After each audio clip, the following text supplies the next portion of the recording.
Okay. Going back to the first question, the 0 point is not only the end of all objects to focus on, but it's the end of subjectivity.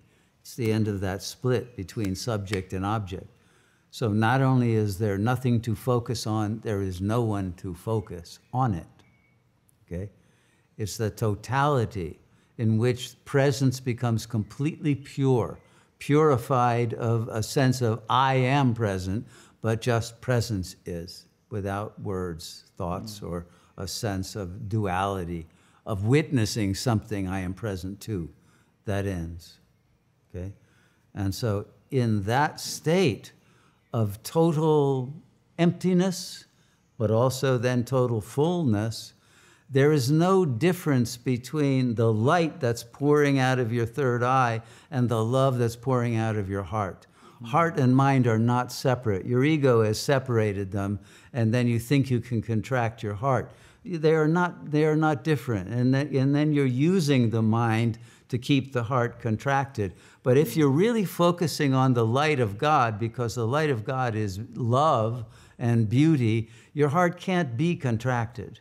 An ego can contract. If I, the ego, am focusing on the third eye, I can tell myself I can contract into, a hating or a refusing, rejecting being. But if all I am is that pure light of absolute presence, that light is also total love, because it's everything and everyone. There's no other to contract against. There are no boundaries. A contraction means you're creating a boundary, a defensive shell. Mm-hmm. But there's nothing outside of you. And so what's the point of having a shell? You're just holding back the love that you would receive from your infinite self, and then starving within that contracted shell and enjoying your hatred of yourself. What's the value of that game? And so the heart will naturally open, because that's bliss. And why reject bliss? That's a fool's idea. That's what we want. Why reject redemption and fulfillment and completion of your journey and graduation into God consciousness? Yeah, I think it's part of the unbearableness. It's unbearable only to a contracted ego that wants to stay in its shell and doesn't want to fly into the infinite space of mind, which is also the space of love and light. There's openings, and then there's periods where there's more of a relaxation, and then it's... Yeah. I mean, I think I've said this before, Sure. that it's very clear then that this is what I want, and there's no suffering in those moments. Mm-hmm. But there's more than one eye. The eye that's speaking now wants it, but the eye that contracts in those meditation states doesn't want it. Mm-hmm. So that's the problem. You have to decide, who am I? Am I this one or that one? But if they both try to coexist, then it's like having two legs in two different boats that will separate, and you'll collapse into the ocean. Mm-hmm. You don't want to do that. You want to realize the unity of your consciousness, in which all you want is your real self. And your real self can't possibly contract, because it contains the whole universe.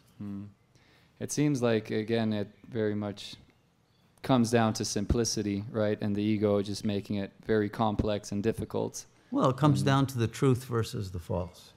If you hold on to a false self that's identified with a narrative and a frame of reference and memories and certain value system and anger you have at your people in the past and vengeance that you still want and power that you want, if you're engaged in that, you'll stay contracted. But if what you want is God consciousness, then you'll open up very easily. It all depends on your choice of what you really want. But if you want those two opposite things, you're not going to get either one. Okay, thank you.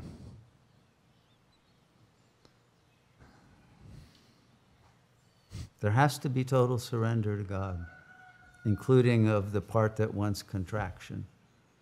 And the part that's wiser than that one must take control and surrender it, right? Or execute that child fragment of self-image that's holding on to that contracted state because it's not real. And your job is to do what is necessary to get to God. Yeah, I appreciated so much this point on faith and how faith turns to knowledge. And that actually gave a lot of faith to realize that, okay, there's a point where it won't need anything. It's just how things are. Mm-hmm. The relaxed state is obviously the natural state. And a much happier state. Yeah.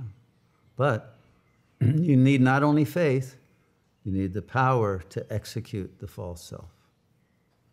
Without being willing to give it the coup de grace, it will never, this torment will never end. Gee, the coup de grace it will be then. May it be so. Thank you.